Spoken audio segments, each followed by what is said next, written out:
Some guy. Okay. Great intro song. What's up, guys? This is Rick, Vic, and Sean over here at Rome is Burning live stream industries. The best live stream you're gonna have. You're gonna have like 12 other dudes having live streams right now. Spoilers. They're all gay,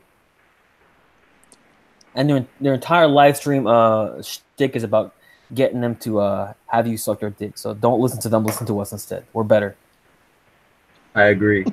It's truth. It's truth. I saw it on the internet.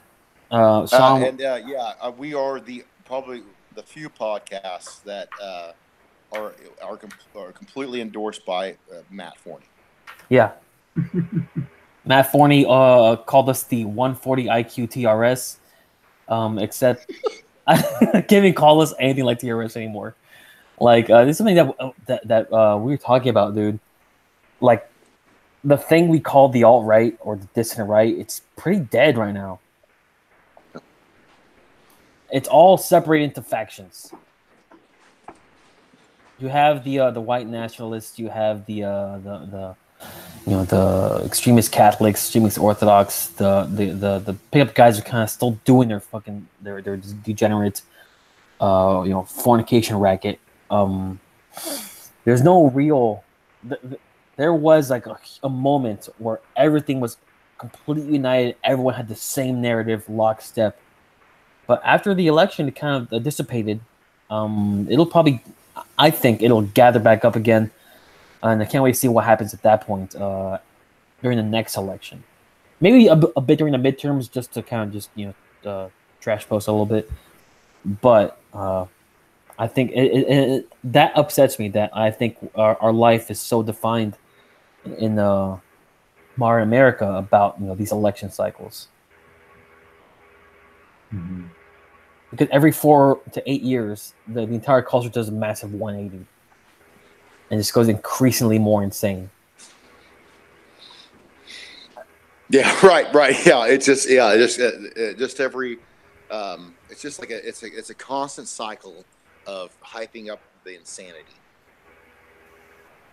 Just every 2 years, we get to hype up the insanity, and the best part is that we also we get at least for the midterms, like the midterms right now, you get at least 8 to 10 months of like okay, we're hyping up the insanity. Everybody hype up the insanity, and then every 4 years we get at least a year and a half of hyping up the insanity.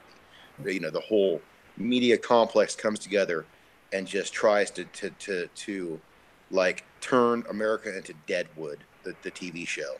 If you think these people are brazen and ridiculous now, watch how they'll be if Trump loses a second term. They will just be like, "We won. Now it's time to just murder you."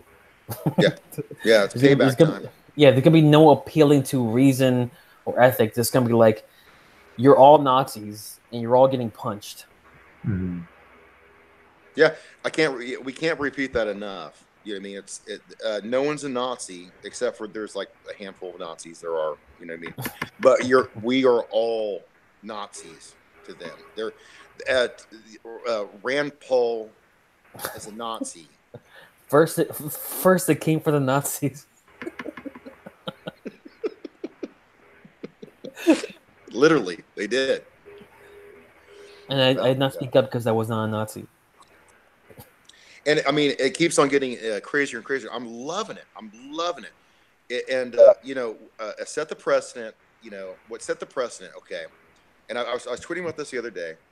Is the ban hammer. Now they're all about the ban hammer, and this is a huge thing people that misunderstand about the ban hammer. And what I mean by ban hammer, if you don't know, if you're not into the whole lingo, is that when they remove the complete platform from out of underneath whatever you're trying to do out there. So we have Alex Jones recently. We have Jay Dyer. We have all these people that are now facing the wrath of the ban hammer of corporate liberal America. And it all started. This is no joke. And I've been around for a while. And I'm going to tell you exactly how it started. It all started during the Obama administration. I think it was the second time they tried to get the Syrian war happen. The Syrian civil war, which was going to turn into the mass, world war that they try to pump up. And you had journalists that were on the left, mostly, and some of them that were on the right, politically leaning, but you had a lot of like actually really good objective journalists at that time, and they were coming back with the facts on the ground. Hey, no, we are funding ISIS. ISIS is here. There are no rebels. The rebels are ISIS, and they're being funded by U.S. intelligence. Those were the first people to get banhammered, guys. Those were the first ones. All right. So that's your precedent. It has nothing to do with ideology at all. It has to do with opposing the global homo capitalist regime. All right. I would say there's been some since then. Neither here nor there. But the biggest one, the golden child, was Milo. When they banhammered Milo, it did destroy him. He's gone. But he was never more than just a social media. He's still around on Facebook or whatever, but like, you look at the comments of his stuff, and someone pointed out to me, this is not my own observation.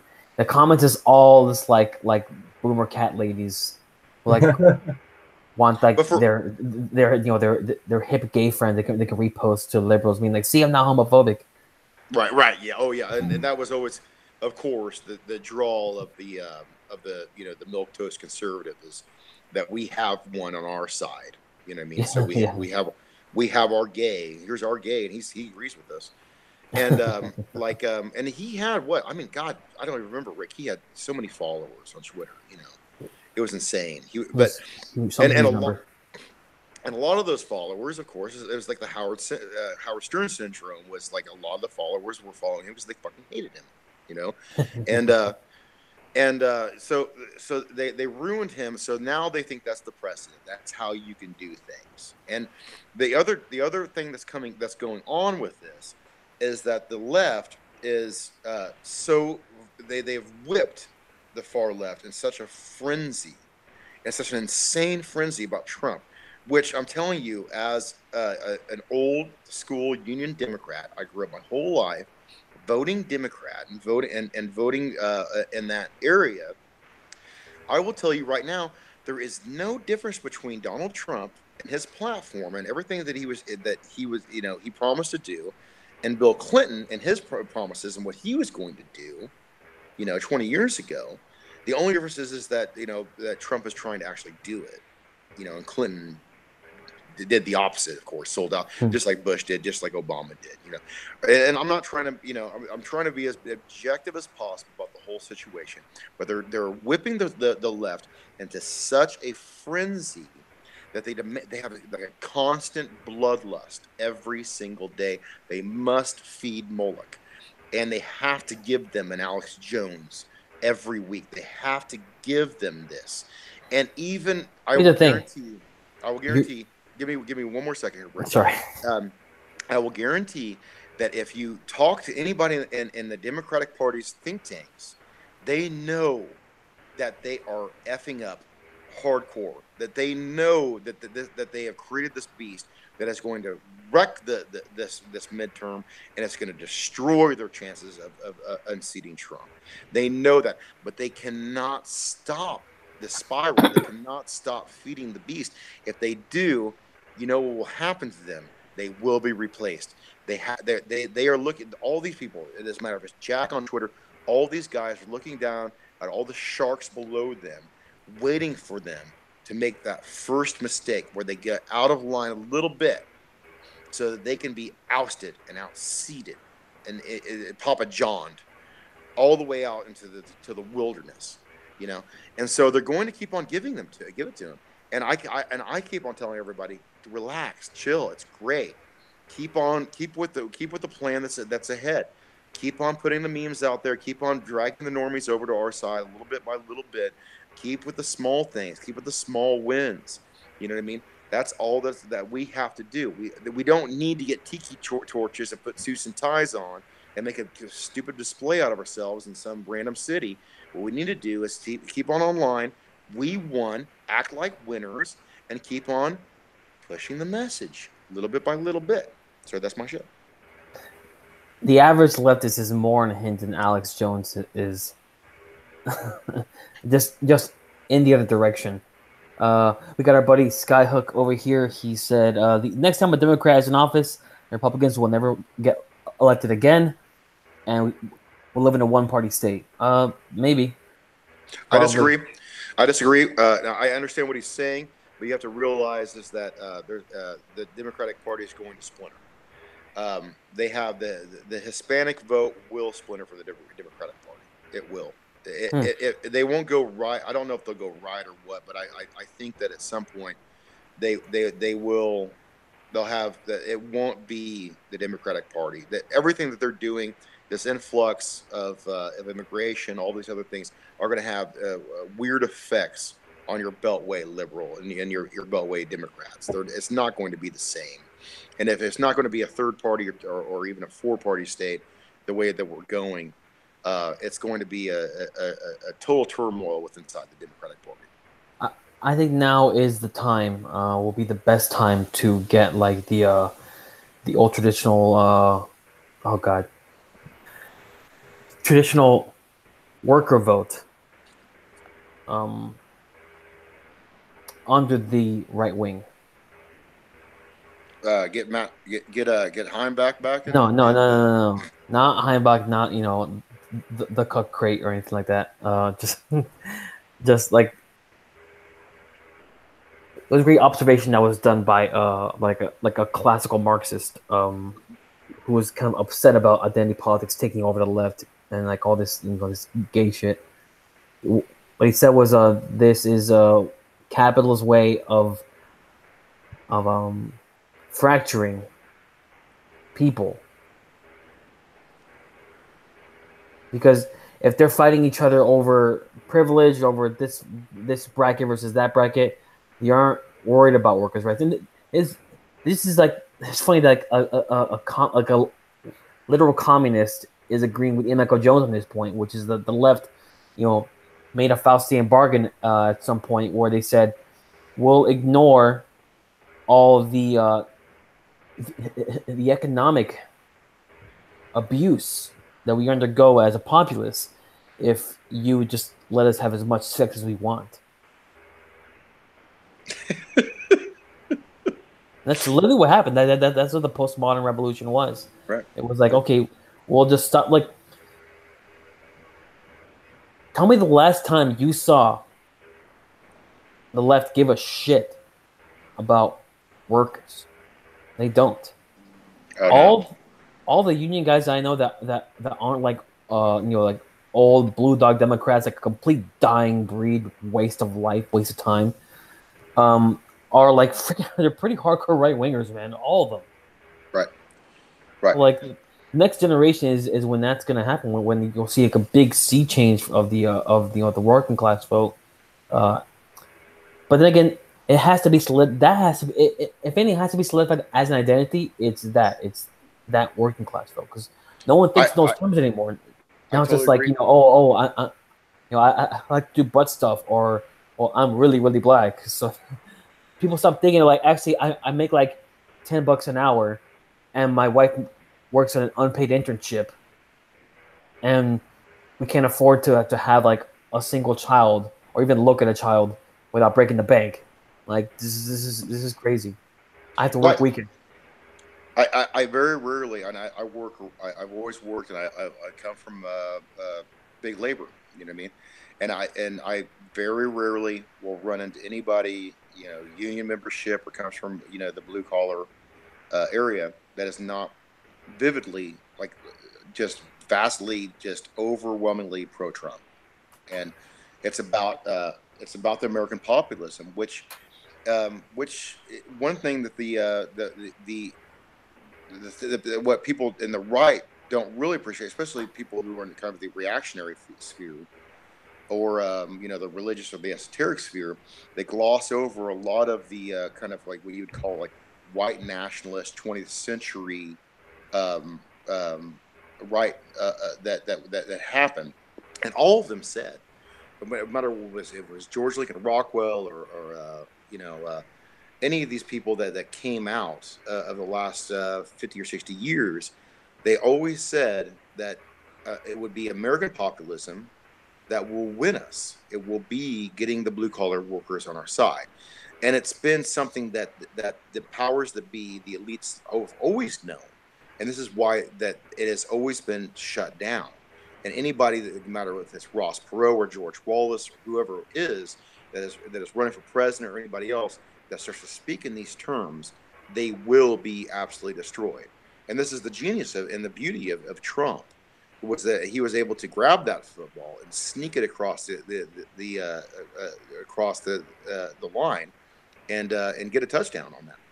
And he knows it. I mean, he absolutely knows it, and he's working every day towards it.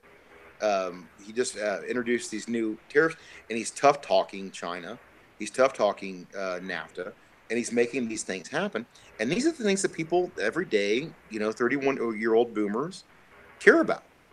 These, I mean, they are so lost, and we are so separated from tradition or any kind of an idea of a moral code. You know what I mean, or an idea of the West or whatever they talk about on right wing Twitter. These people are so separated from that. They don't. This is what they see, and this is what they know. You know what I mean? And I tell you what, it packs a huge punch, and it is the most dangerous thing in the world. This is why they fight it so hard. This is why they hate Trump so much. It has nothing to do with anything else. Besides this, it has to do with this resurgence of American populism like we have never seen in, I don't know, God, I can't even tell you the last time. Maybe over 100 years ago. All right, complete tangent here. I think my favorite moment of 2018 has become freaking Alex Jones storming Washington and yelling at everybody. and getting banned from Twitter immediately after yelling at Jack Dorsey. Oh yeah, I mean, if you don't have to agree with everything Alex Jones says, you just need to appreciate his performance. He's like Sam Hyde. I mean, he is out there creating just S's and G's constantly, and if you're not feeding in on that, you're what are you doing? I mean, this is great, it's fantastic. Oh man, it's been a real trip to watch, my buddy, because I've been listening to Alex Jones since 2002. Wow. I've been on the Jones train for a long time, dude. I think Alex Jones even kept me in check during my light liberal phase, which is very brief and honestly like toe in the water kind of liberalism, not really at all what the hell's going on now or anything like that. I think once the current liberal zeitgeist, the sort of SJW psychopath zeitgeist started, is when I was like, I can't really stomach this shit anymore. Bye. Right. Yeah, it's somewhat new. You know what I mean? Like, I was always a Union Democrat, but I was always conservative. It's weirdly enough. You know what I mean? Like, even when I was a younger person, I didn't, and this is what the whole world's seeing all this stuff, and it's fantastic. But you got to tell me, because I don't really follow it all that well. I do get the little blips of Alex Jones and the things that he does. But what is that one great shot that I keep on seeing of him? And he's in the background. There's people, they're walking at like a courthouse, something like that. Yeah. What is that all about? There's a hearing that happened in Congress. Jack Dorsey from Twitter was there, giving a whole thing, and he's just there, fucking manhandling Marco Rubio. Marco Rubio's like, "Don't touch me," and Alex Jones is doing full Alex Jones bit in public in front of everybody. Nice. All these blue check scumbag journalists just have this look of just shock and awe at the spectacle that is before them. It's awesome to watch. If you watch any videos of it, it was just hilarious. Yeah, they can't handle him, man. It's too much. Too powerful. And to me, the biggest powerful draw for me with Alex Jones in the last recent years is I've always said, I've always dabbled with him a little bit, but he started to get really in connect with the fact that these demonic forces, the same forces that drove me back to the church, you know what I mean, that are out there, that it is so obvious, and it only makes sense. Like, all of the history of the last 30 or 40 years only makes sense from an orthodoxy perspective. You know what I mean? Of like an actual well, just New Testament ideal of good versus evil. You know what I mean? And he's completely tapped in on that. You know, he really realizes that, he sees that. Yeah, and it's man, I think you don't have to pay super close attention to know which side the evil lies on. I think the least attention you pay, the less attention you pay to it, the more you still think that like the anti-racist, the quote anti-racist, quote anti-fascist people are on the right side. Let me give you like a brief little window into kind of like a minor battle of a minor battle in this whole landscape is the Comicsgate thing, which is the big. It's just like Gamergate, except it happened in comics. We have all the big comics companies; they're all completely taken over by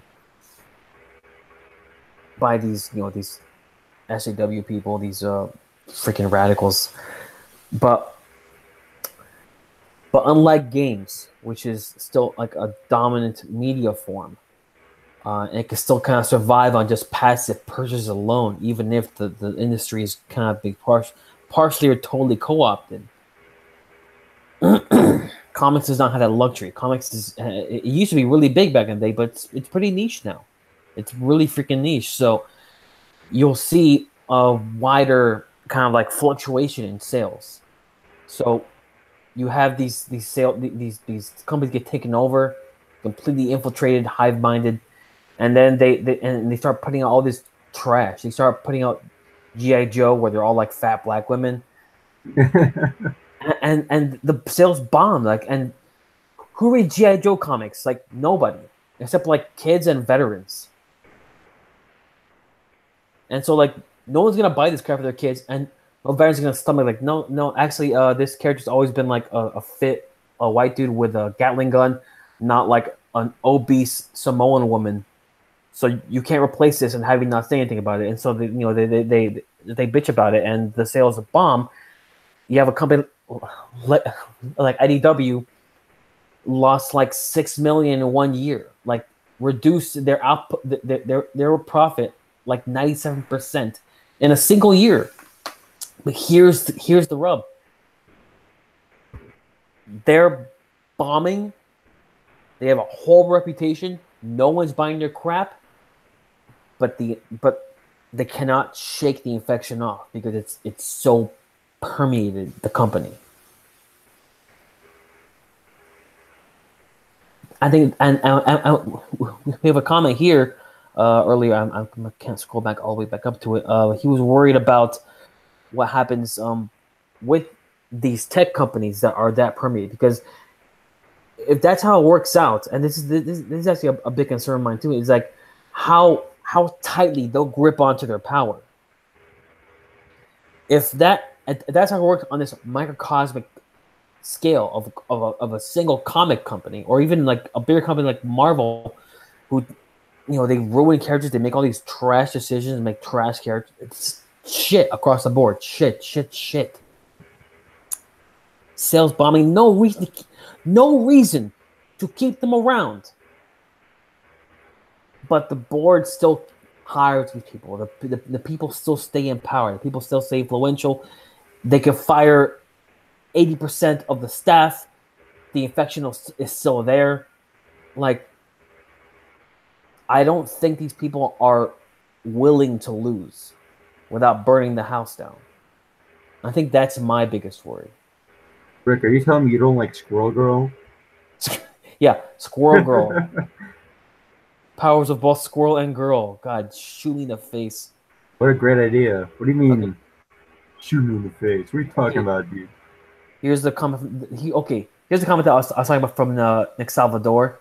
Here, I think I'm more worried about the big gay techno oligarchs taking over in 2020 during all the confusion and madness. Yeah, I think that's the biggest problem, is that anyone who talks politics that is not like, at least Like the most right wing they'll tolerate is like the NRO, boomer conservative crowd. You know, the John McCain's. That's as far right as they'll tolerate, and like anything to the right of that, you're a Nazi. In fact, probably already a Nazi anyway with your stealth. Yeah, it's so insane if you read a comic from the golden era that I remember reading comics from, and even before that, you will see like even like these Jewish writers and just getting into this kind of like you know this kind of Jordan Peterson mythos of hero creation and all of these dynamics of it all, and of course these extremely right-wing things have to develop from that, or this idea of just complete order and law. Of course, I mean these things we're talking about, and like it's just night and day now, and of course like it's this dying art form, but it's also making so much money in Hollywood right now. It's like the only thing that Hollywood has to keep itself going, or these Marvel movies to keep on spitting out, which some of them are good. They are good, but at the same time they're constantly trying to inject the same kind of pause and stupidity into these movies. But they know, and as well as we know, the sinister plan, whether they know it or not, subconsciously or not, is that they want to control our storytelling, our cultural storytelling, or American storytelling. They know that if they control that, then they control us. And this is the most sinister, horrible part to me. America doesn't have many art forms, okay? We've adopted a lot of them. We've like subscribed a lot of them. Mm-hmm. We love a lot of art, you know what I mean? But the only art that we've really contributed to the world, no matter, how you want to feel about those art forms, are of course cinema, and its lesser extent is television, which I don't see like television sitcoms as being, especially nowadays, very, very different from cinema. I think it's much more beautiful form, even though, of course, the powers that be, of course, will completely screw it up every single time, like they always do. It takes about a season and a half before they start screwing it up. And comic books, and comic books and illustration are our gift to the world. You like it or lump it, man. This is what we've given to you, world. We have given you comic books, and I am an old comic book guy. You know what I mean? Like I love comic books. My dad, when he used to be a Batman fan, a total Batman fan. Which, when I think about my dad and I think about the fact that he was a Batman fan, I analyze that stuff in that perspective, and it opens up so many doors to my dad's soul to know that he was a Batman guy, and he would buy me Captain America and Spawn, because I was a '90s kid, and that was my stuff, and that opens a window to my soul to everyone else that knows comic books and who I was at that point. You know what I'm talking about, Rick? Yeah, definitely. And these people totally shit on all of that. They don't realize that there's an actual tradition into it, and it's an actual art form. Okay, they see it as some kind of a propaganda tool, or some way to move the stupid plebs into a certain direction. Yeah, their approach to art is all about how can I squeeze my message into this, not how can I have a good story. Not that your story should be absolute messages. I don't like the Comics Gate line. Like, we want politics and ideology out of our comics. Like, no, they're gonna be in there, right? I agree. Your own ideology, like, you cannot be absent. There's no neutrality in ideology. You have one, no matter what you think. The point is, are you doing it justice? Or are you doing the story justice? That's really the question here. We have Skyhook saying big companies can push SAW propaganda because they can afford to take the losses. But that's a problem. That even small companies who are taking losses don't shake the infection. Even when they fire, like IDW, fire a majority of their staff, it's still there. They still shit on customers. They still call customers Nazis if they don't like they're like absurdist left-wing propaganda. It's still in there. Someone asked about Vox Day. Vox Day Now, I say it in the chat and I'll say it live here. Vox Day is a self-defeating asshole and a false Christian. Wow. A false Christian. Screen cap that, clip it, send it to him. Fuck Vox Day. Damn. That's all much. I'm not gonna get to that. People who are involved in the current comics conf will know what I'm talking about. He's an absurd and silly person. Who the hell? Okay, you can't call yourself the Dark Lord and be both Christian and pass the 8th grade. All right, that's it. Right. Yeah. Right. And if you want in on the Comicsgate movement, which I know is has problems and it's full of freaking normies, but if you want in on it, you don't shit on everybody inside, which is what he did. He's a stupid and egocentric person. I don't like Vox Day. Oh no! If someone says he called himself that, dude, in his live stream he did where he started a company called Comicsgate just to shit on the comic people. And you know what he says in the stream? He's like, "I taught you one simple lesson. I've taught you don't fuck with the Dark Lord. If you fuck with me, and every time you fuck with me, I'll take something away."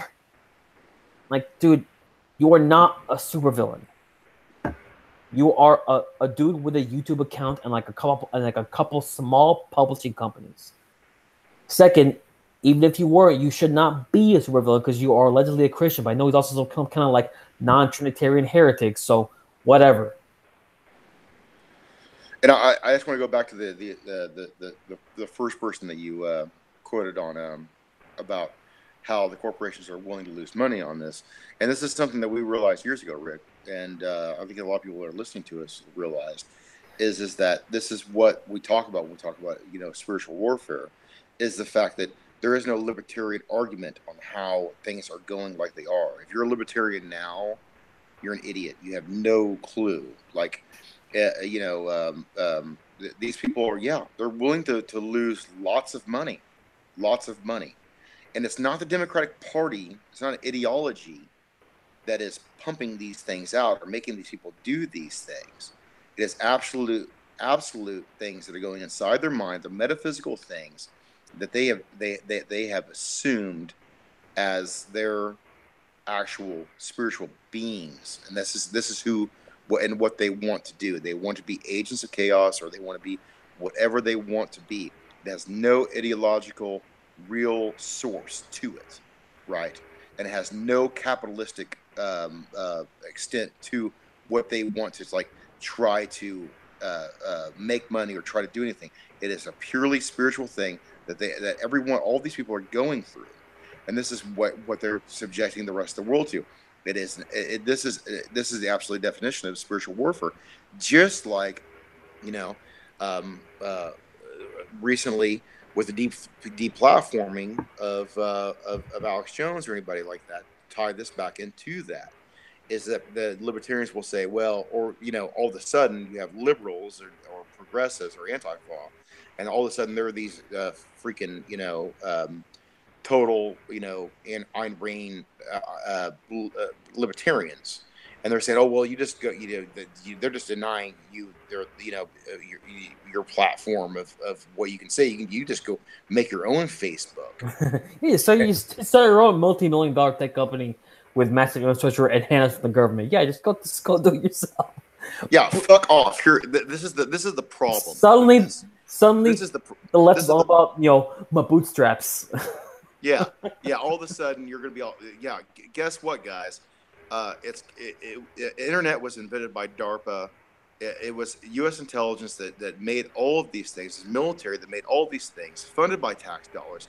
And another thing is that Facebook, all of these places, they all get huge subsidies from their inception to now. We, as taxpayers, made these companies. We made the internet. We, as a public, created it, and we made it, and we continue to franchise it and maintenance it. So don't give me that crap about it being a private industry or how it just sprang up from fucking Zuckerberg's mind. It's insane. It did not happen like that. If you really believe that, you are so stupid. You don't understand the complexity of the world that we live in right now. And yeah, of course you're a libertarian because you're just that stupid, And yeah, so I mean, go back to what I was saying earlier, is that it is only justified, only thought of through a spiritual vein. You cannot explain these things in another form of how these things are shaping out and how these things are going back and ebbing and flowing. Okay, I got 2 comments here I want to address.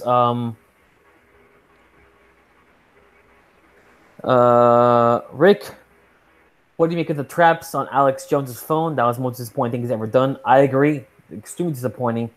I think, Sean, in case you weren't aware of this, he was scrolling through his phone live, and when he was switching tabs, for like half a second, there's a tab open of tranny porn.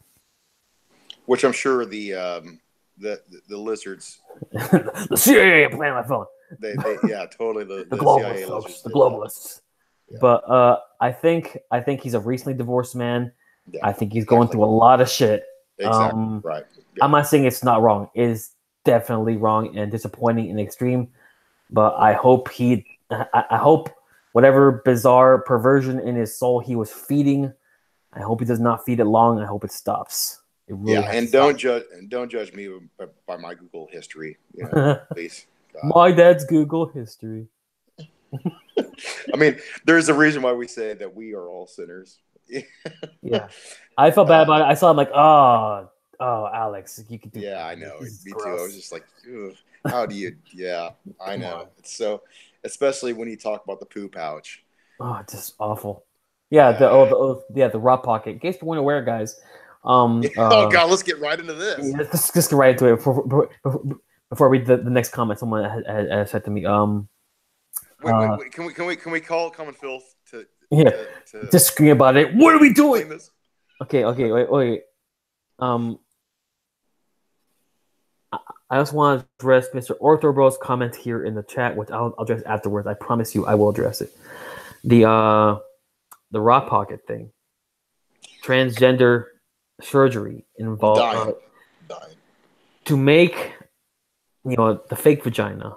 You need something that produces lubrication, and the only part of the male body that does this is the mucosal membranes of the intestine. So they'll make a vaginal lining out of a piece of your intestine and insert it into your crotch. And as long as you keep with the dilations, which are painful when you shove a solid plastic object up your fake vagina. This is really graphic, guys. I'm sorry. It will lubricate it. This thing will self-lubricate. However, if you don't clean it often, because it's a piece of intestine, it will start to smell like crap.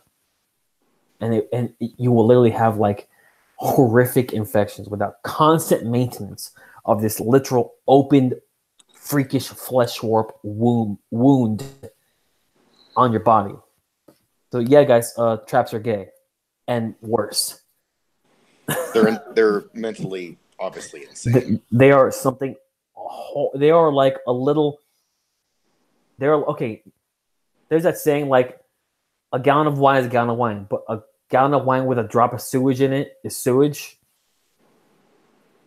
Like, imagine that gallon of wine is the world, which has enough sewage in it already, but that little drop of sewage, that's transgender surgery, and that little drop of sewage is like a drip from hell. Okay? and that's what hell is. A giant Rot Pocket, crap pouch on your crotch where your penis used to be. That's hell. Because I didn't know about this until it was shared about, of course, a man that decided he was going to transgender himself, or whatever the hell they call it. Jazz Jennings, yeah.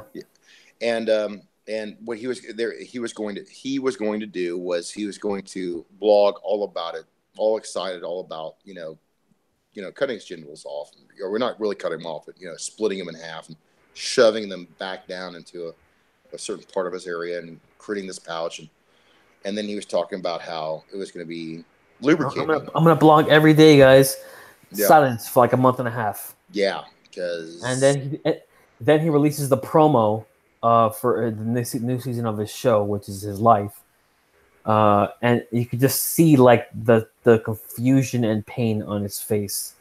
Like you get to be like emotionally retarded, not watch this promo for the for I Am Jazz, and not be like this is a boy tortured by the forces of hell. right. This is awful. Who are we talking And Jazz Jennings, I Am Jazz. about? Never heard of him. We posted about it on the chat. Just look up Jazz Jennings at some point. We talked about it for a while on the RB chat there. All right. That aside, because I don't want to spend any more time on that. We got to literally do tomorrow, guys. Can I just mention one more thing Yeah. about the training stuff? So on Twitter, I made this comment on a friend's post saying basically like these a woman can they can wear a white T-shirt, jeans, no makeup, and a ponytail, walk into a Home Depot, buy a drill, and no one will doubt that she's a woman. But if one of these guys do it, you know, you can imagine. They just look like a dude in a ponytail. You'll never be a woman. It's crazy, dude. Yeah. You know? The jawline will give you away every time. Okay, so back to a comment we had a while ago. Ortho Bro said, movies, video, and sports are all made to pad your garbage bugman life out so you don't guillotine elites in the streets. He also said that comics are a surrogate activity just like the modern mass movie and sports. I don't say this as an insult because there's two critiques on this, but this is a Marxist critique of art. Because some Marxists thought like is art anti-revolutionary because it placates the masses and prevents them from getting angry enough to have a revolution. But then other Marxists were like, oh well, actually, art can actually spur people to revolutionary thought, and can like invigorate the human soul to do revolutionary activity. So you're right that there's definitely like an opiate effect of pop culture of mass art, but there's also an encouragement and edifying purpose to art too. So yeah, that's pretty much my opinion of it. It's not all one thing. I'm gonna go on a limb. Just real quick, I'm gonna go on a limb and say I don't like. People are rightly against modern postmodern art, but I can't say like truthfully that all of it is horrible, worthless stuff. You know what I'm saying? I've seen like some postmodern type stuff, media that's pretty enticing and interesting, and I wouldn't say it's straight up evil. I feel like art's one of those things where like beauty. I would definitely say beauty is subjective, but I would also say there is like slight wiggle room. It's a weapon.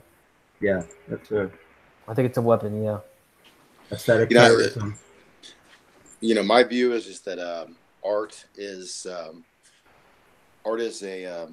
experience of what you want in your as far as your ideal of your place in tradition in the tradition of where you're at. And the thing about art is that true artists and great artists are typically not ideological for a good reason. And what they're doing is that they're not concerned with these concepts. They're more concerned of themselves inside of this form, what they're trying to produce and what they know and they love. So the people that think about these things aren't artists. They're the ones that are talking about it. You know what I mean? They're not the doers. So there's a separation between the doers and the sayers and the people who decide and the deciders and all of these other people that are involved with the art world. And that's the biggest difference to me. You know what I mean? And if you look at a great piece of art, you're going to be able to get a lot of different feelings from that. And comic books are really no different. You're going to you should be trying to get into this stuff without any of these hang-ups, really, to me. I was gonna say,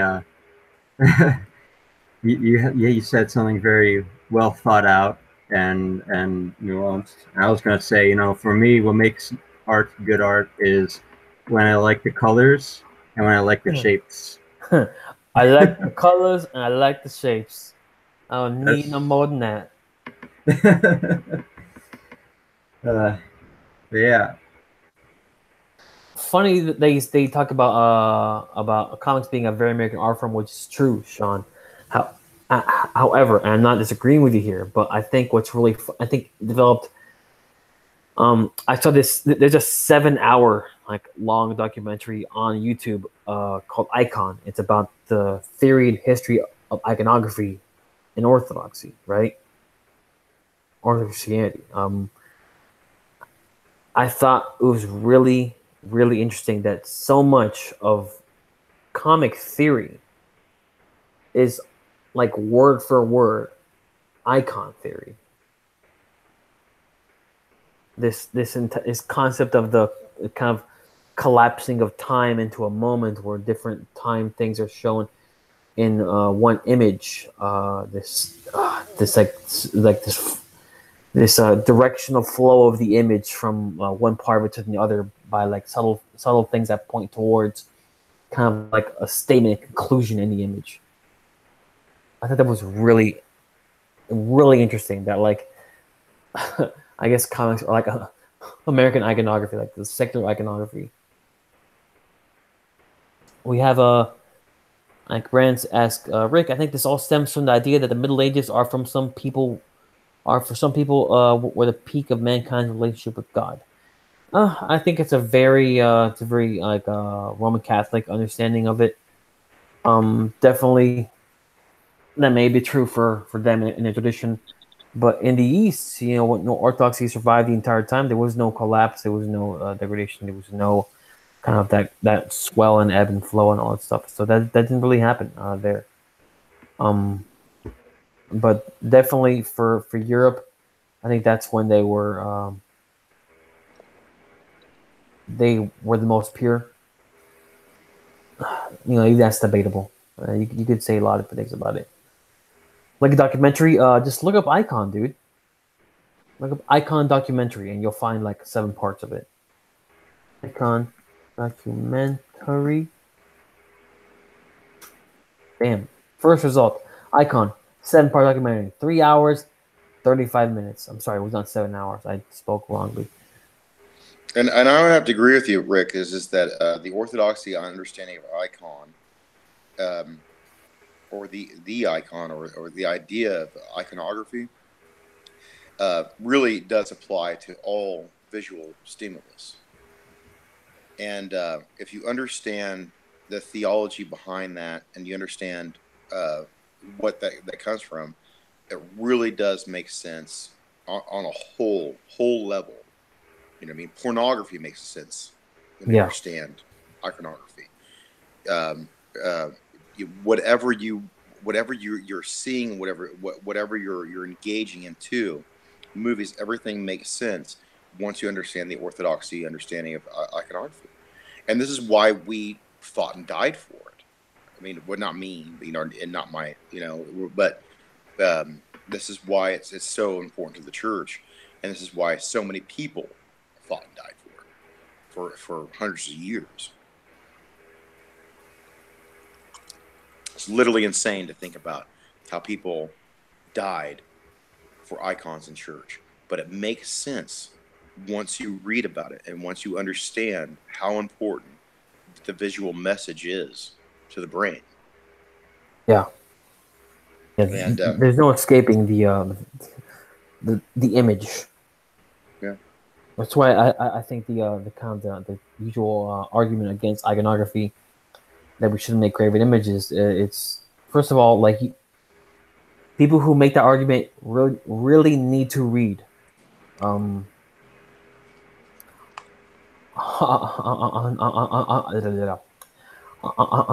Divine Images by St. John of Damascus. St. John Damascus on Divine Images. Let me first Google result should come up with it. Yeah, it's right there. Web. It's during. It's the thing, man.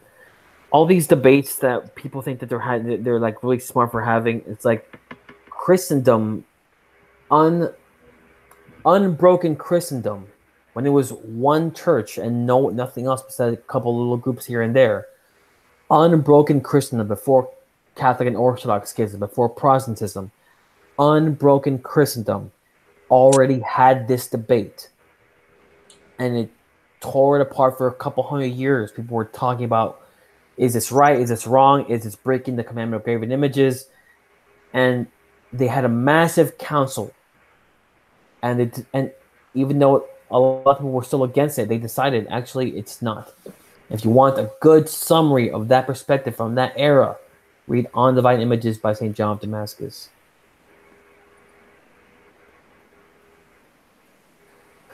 Other than that, you can freaking, like, we can argue about this shit all day, but I'm not going to. It's sin to say. It's a sin to say that an icon literally contains the essence of God, the Theotokos, or the saints. That's idolatry. That's not what iconography is. Yeah, absolutely. It's the same way that, like, if I carry a picture of my wife in my wallet, and I look at it, I think about it, and maybe I'll even kiss a picture. It doesn't mean I'm cheating on my wife. Rick, what's your opinion of Mark Citadel? Me and Mark were in the same group chat for a while. He left it. He's a busy guy, but I haven't had any bad interactions with him. He's a pretty good dude.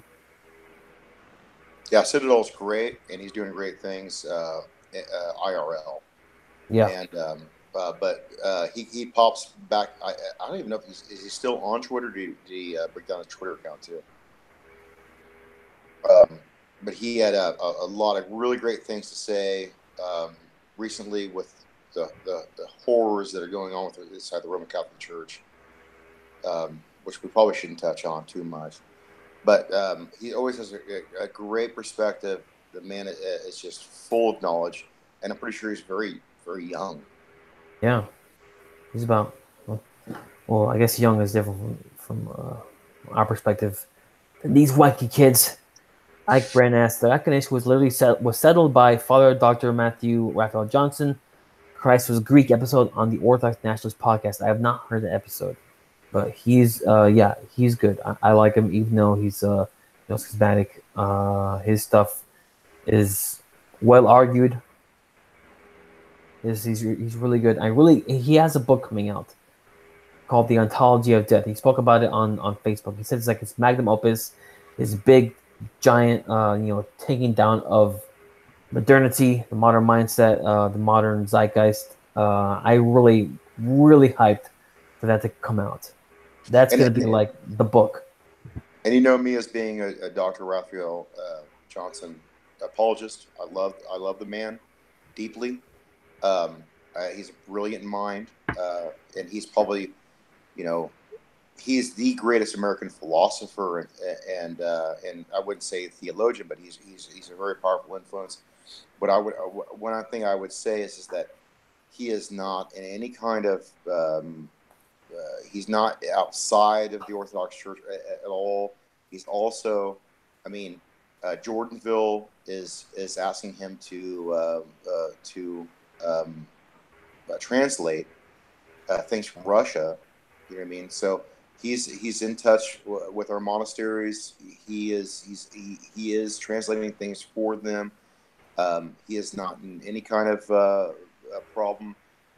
I'm sorry that what he does or he says or you don't agree with.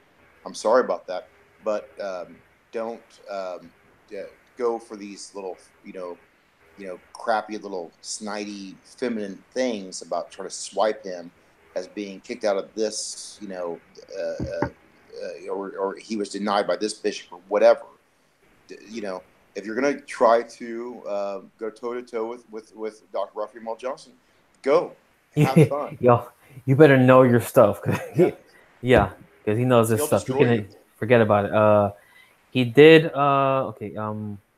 was I gonna say? There's a priest at Jordanville who literally transcribed into text every one of Dr. Johnson's podcasts. A monk. That's crazy. that's awesome. Give me that book.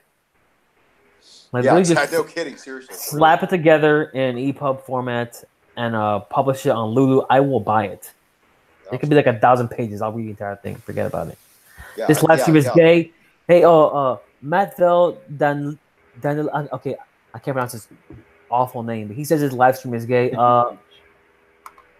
Matt Bay, you're gay. Yeah, bro, you might want to check the mirror. Yeah, bro, check the mirror, because the gay one here is not us, it's you. Kexron, who I believe is a grill. Have you guys been following the discourse involving the Ukrainian Orthodox Church? It has me worried. It has me worried too. But it's honestly like there's nothing I can do that can affect any of it. It's in God's hands. It looks bad. I think the EP's in the wrong. EP's in the wrong for several reasons. This is not the first completely wrong thing he's done, but it's the first wrong thing he's done that's stepped on other people's toes. So he's getting some flack back for it. He should have gone flat back for a bunch of other things in the past. I think he's compromised, and I just hope this doesn't have any long-term bad ramifications. Like it would be awful to have like a big schism over this stupid thing. Like there has to be a way to just oust guys like this. I don't know, whatever. Why does Sean look like he's about to sell me insurance? That's good. That's a good question. I could sell you insurance if I wanted to. I'm sure you'd buy it. That's my response on that. Yeah. Oh boy. Yeah, fellas. We took a while to start this live stream off. We took like an hour to start. I officially put the link out to the guys in the chat, to the RB chat, like at 9:06. So we didn't start streaming till like 9:53 because we just started talking about the blacks. We had some weird personal things that we had to talk about too. We had some gripes, some grinding of the gears about people IRL and on the internet, which is the same thing. We also had to talk about work and the blacks. And, is this an Elon Musk episode at all? Oh no, I didn't watch it. I've been going on like 5 hours of sleep for the past 4 days. So like I got home today and I talked to you for a little bit and I just fell asleep like 2 hours. I only made it through an hour before I had to shut it off finally. Give me some highlights here. By the way, we're talking about the Elon Musk and Joe Rogan episode of the Joe Rogan Experience. Well, let me set the scene a little bit for the Rogan podcast, of course. Okay, so like there's Elon Musk and he's in a black shirt that says Occupy on it. Okay, and he looks and acts as if he's been homeschooled for 40 years straight. And Joe Rogan is over the other side. And Joe Rogan is wearing a pink button-up shirt, and he's worth at least $30 million, I would guess, just assuming, possibly more. But the shirt that he's wearing looks like he got on the sales rack at Steinmart. And I don't know why and how that all happens. But the biggest thing I had as soon as the whole thing started going is that Rogan is his typical interview style, as we all know the Rogan 4chan interview style, which is his style. Yeah, the Rogan thing. The Rogan thing, and like he's just somewhat. I don't know. He's probably on some kind of a new marijuana, and I'm sure it has some kind of a name because they all have a name. all these, you know, it's I'm sure it's some kind of a salva, but it's you know, it has, you know, it's some kind of whimsical name that he's doing right now, but he's off his game. He's not really Rogan in his own way. He's a little bit more stoned than usual. I'm not joking at all here. Kexron says Rogan is Oprah for men. Right. Yeah, that's perfect. Yeah, that's absolutely true. And I'm not a huge Rogan fan. I watch these types of things with Rogan. I have my own little issues with Rogan, but either way, yeah. So I'm setting up the whole thing is that this is how it kind of goes down. So like Rogan is in this weird state, and I feel like Elon Musk at the same time is trying to like keep up with him in that corporate style of where I'm going to try to mirror him. I'm going to try to you know, kind of feel his presence and feel his psychology, and then I'm going to answer appropriately. But Rogan is so scattered that Elon has a hard time trying to find out where he's going to go. And then at the same time, you have this kind of idea or thought that Elon's got some, which if you've read about what's going on with him and his ex-girlfriend and all this other crap, there is some kind of like kind of a mental kind of collapse in the background going on with Musk. Like he's not really there. He's insecure. He's not sure of himself. He's not exactly, and so Rogan's kind of trying to lead him along, but he keeps on putting out these, what he thinks are these, like, you know, of course, Rogan mind killers all the time. And so of course they get into, you know, this, it basically turns into like your university philosophical club of like transhumanism and AI, and how the world's going to be completely, you know, swept away, and we're just going to live in and of course, I mean, really, they literally talk about, are we in a matrix? Oh no! I know. Yeah, it's shit. Hey man, you ever think like man, like what if we're like in like the Matrix? So, literally, he says, are we in a simulation? And Musk like kind of pauses for a second, and he's like, I don't know. Are we? You know, that this is and it's like, it's all real slow paced, just exactly like I just described. It's all like really slow paced. It's like I felt like I was on like really horrible marijuana, and I was in a room full of fluorescents, and I was looking at a computer screen from like 1985 for like 20 hours straight. That's how I felt. He is, as it came out last year, that he's part of some secretive group on Silicon Valley that is deeply, deeply concerned about this, about the possibility of living in simulation, and like how we break out of it, how we fight how do we fight? Like it's all like like nerd narcissism for retards who've never opened a theology book. Oh yeah, they could never do that, because, and this is one thing I tweeted, you know, yesterday, is that the whole time I'm looking at Elon Musk's face, it is the face of a person that's done something very bad that he doesn't want anybody to know about, and he's trying his best to try to hide the fact that he's done something very bad that he doesn't want anybody ever to find out about, and that he has all of his points and everything that he's trying to do is trying to disguise the fact that he did something really bad. You know, and this is what I mean. Really, why else would you choose this new religion unless you just could not deal with that guilt and the same together? Ike Brand says, it's like watching a mature adult regress to childhood, a mental Benjamin Button. And our good gay friend Matt Vey says, step in front of a bus and find out, Rogan. Like, simulation, man. Good dunk. Too much time on their hands. Absolutely. Rick, we do a Romans Burning episode in the future about watching the eventual Passion of the Christ sequel by Mel Gibson. Man, you better believe that'll happen, man. Oh yeah. I'm gonna fly to Rick.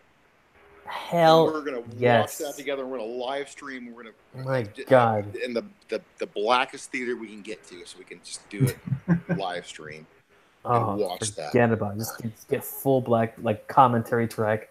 It's gonna be awesome. Oh, that'd be so fantastic! I can't wait. I mean, I celebrate everything that Mel Gibson does. Outside Donald Trump, I don't know of a greater troll of modern America. People haven't now and before talking since we started talking about it. Smack talking Rogan in the chat, which is absolutely true. He's a complete idiot when it comes to religion. In fact, most things he's kind of an idiot. It's kind of like his shtick. He's like a big dumb guy, but like he's especially like really stupid when it comes to religion. He believes all this stupid like Da Vinci Code tier stuff about the Insane Council and Constantine. He could be like, oh yeah, man, Constantine like invented the Catholic Church in 300 and did the Insane Council, and that's when they wrote the Bible. Like stupid crap. Just a classic dumbass that doesn't even realize like epistemology, like the fact that you can still believe in soulmates but be an atheist is just the ridiculous. These are the people that we're dealing with day to day. It's not Zigzag Cigarette says there was a Rogan episode where Rogan says, yeah, the stuff they used in the incense at Mass in the early church, that was weed. It's like, Rogan, did human beings make anything, or did aliens make everything? I mean, what? Did we do anything at all? Did we ever do anything? I'll probably tell you, I don't know, bro. DNT, right, man. Yeah. You blew my mind. The electric space elves, the basketball people, man. Pull up that clip. Yeah. Those aren't demons. Early church equals gang weed. Oh my God! What? Oh God! I wish I'm gonna go back. I'm gonna backtrack into Twitter because I want to talk about this really quick. What's his name? I love him on Twitter. His name's like Sodium. Oh yeah. You know what I'm talking about? What's his name? Man, he's so great. Sodium. Just call him Sodium. He knows who he is. Yes, Sodium's fantastic. I'm gonna try to find his at, but he's brilliant. Follow him if you possibly can. Either way, he found this great thing, and it was 1951. His name is at capital I, small n. One of those underneath slashes. Not. I'm a Hoosier, so I'm not really smart. Capital S for salting, and he goes by Sodium. And he just there is a thing that this woman did in 1951 where it was about Athanasius versus Arius, and Athanasius is just hammering on Arius. It's total early church fanfic, and all I gotta say is, guys, make more of that. Make a lot more early church fanfic because there's a bunch of phenomenal stuff out there. Let your brains just flow. Guys, whatever you think might have happened, put it down. It's not blasphemy. It's just fun. Just make it, just don't get, don't be. Sean, I can't believe you're saying this right now because, I just said in the now unlisted live stream last week, because we had two. We had Broke But Still Woke and Broke 2. Broke 2 is now unlisted. I did talk about a comic that we're working on, or that I'm working on with my friend over here. Now, what's going to happen is during or after that one's done, there is something I have notes for, as in, it's in notes. I have some outlines. I have some materials gathered. What I really wanted to do, and I don't have a budget for really anything else. I can't make a movie. Come on. But what I can do is, what I can do. I can write. I can make a comic. People will be drawn more to a visual medium like comics than they would like a novel. And again, some people might write a novel, whatever. Think of it like this. Like courtroom drama style retelling of the Insane Council. Yeah, right. The main character. It's funny that you said it because I didn't see what you're talking about, but I've had this idea in my head for a while. The main characters being Saint Ignatius. It's my patron saint, Saint Nicholas, Saint Spiridon, all the people who were there. All of these, and there's so many great stories in the Saint Council. So much, and there's so much stupid crap flowing around about that. Still, what is it, like 15 years after the freaking Da Vinci Code? I think it would be great to have something like that out there. Oh God, yeah, man. I mean, I think there's a total heroic arc that involves all of these things that were a lot of these great saints and all these great stories that we're talking about, where it would be it is. I mean, what are common? I mean, I don't know who it was. I forget. I think it was a Southern writer. I forget who it was. I think it was a woman Southern writer. But she said that, the closest you can get to the New Testament, as far as your book's concerned, the more popular it will be. And it's totally true. I mean, if you look at Star Wars, any of these things, they will have the Christ type of New Testament storyline, and that's what will always be more successful. And a lot of these saints, of course, we know, because our lives are to be Christ, so that makes total sense.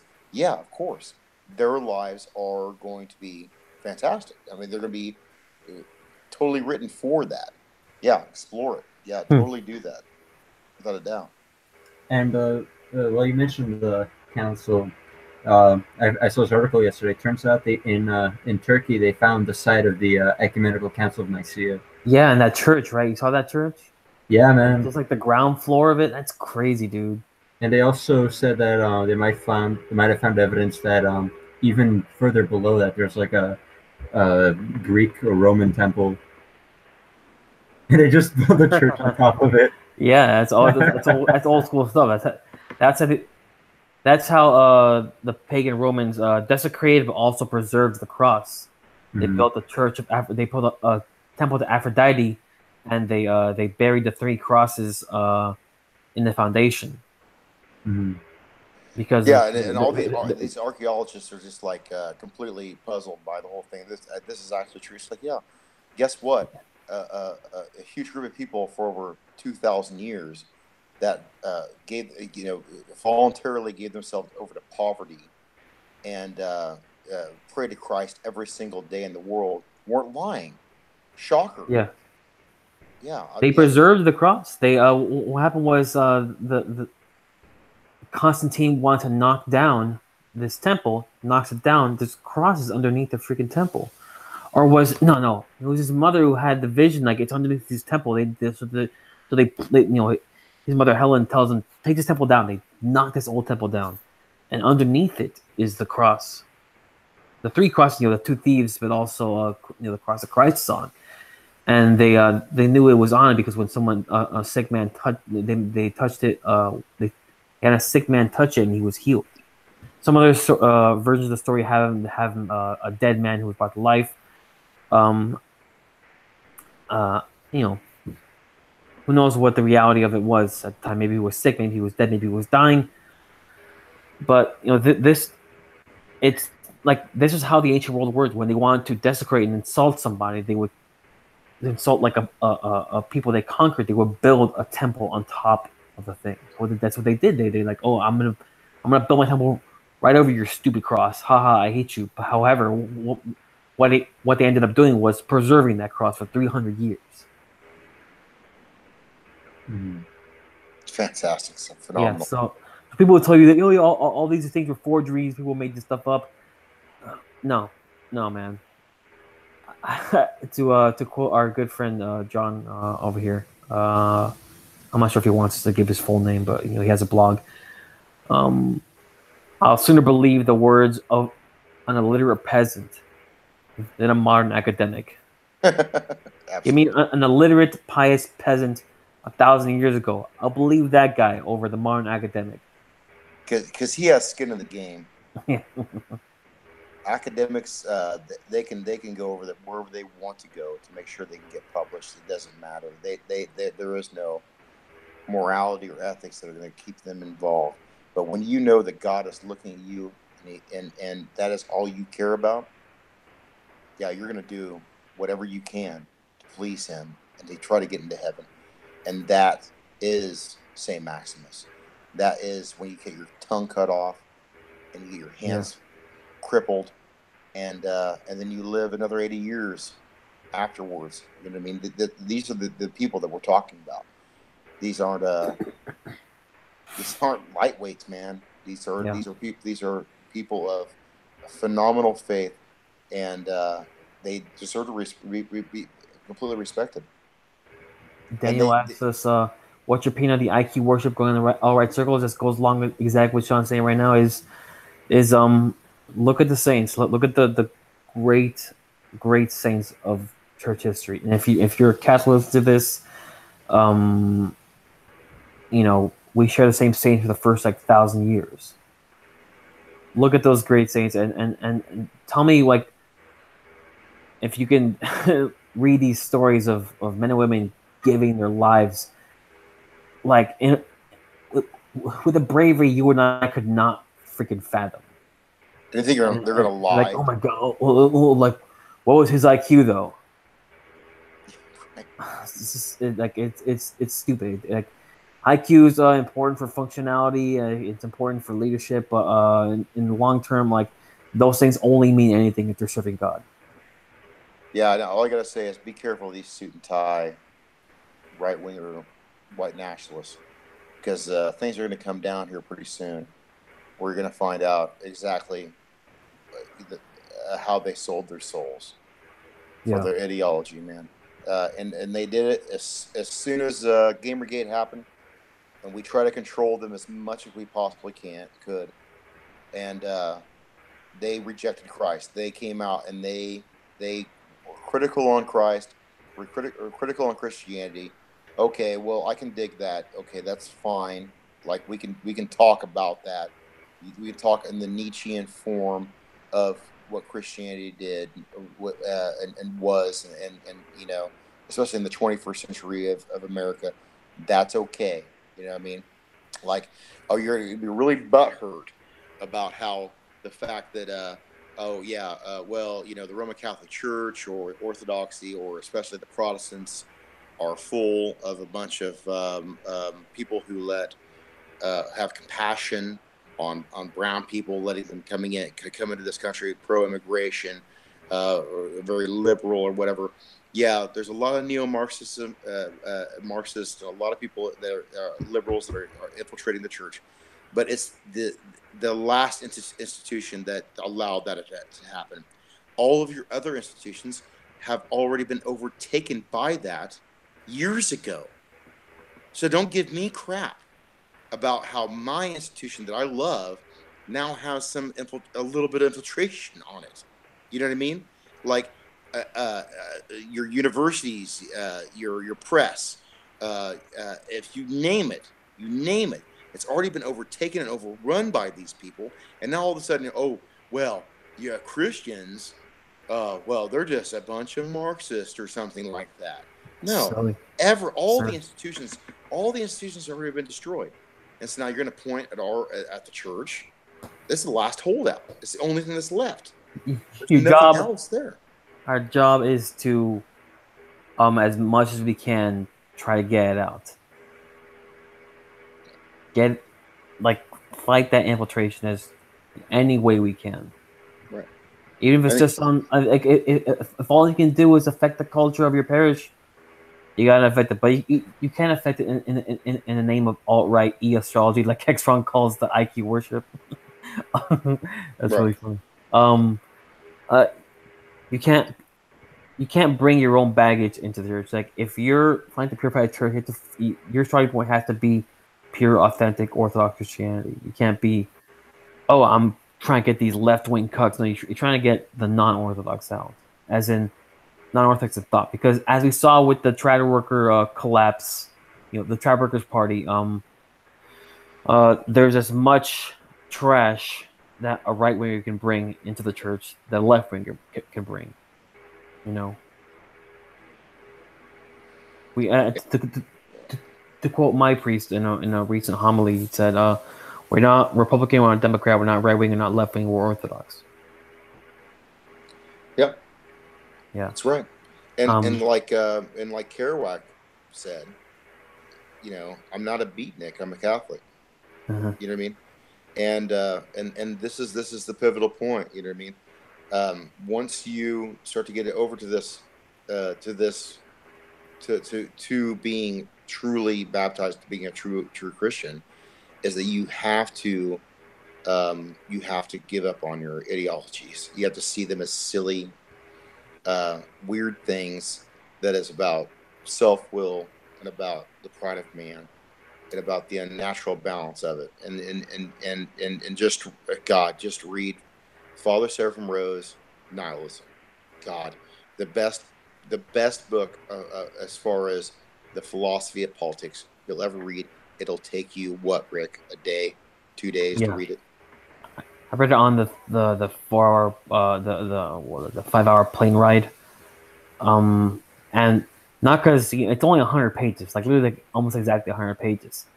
Not because it's such a long read. You read 100 pages in a couple hours if you're a good reader, but just because I had to keep stopping and being like, just thinking about it, and even then I had to reread it a few times, and it was so foreign to me. Guys, you want to call it? It's already like 11:16.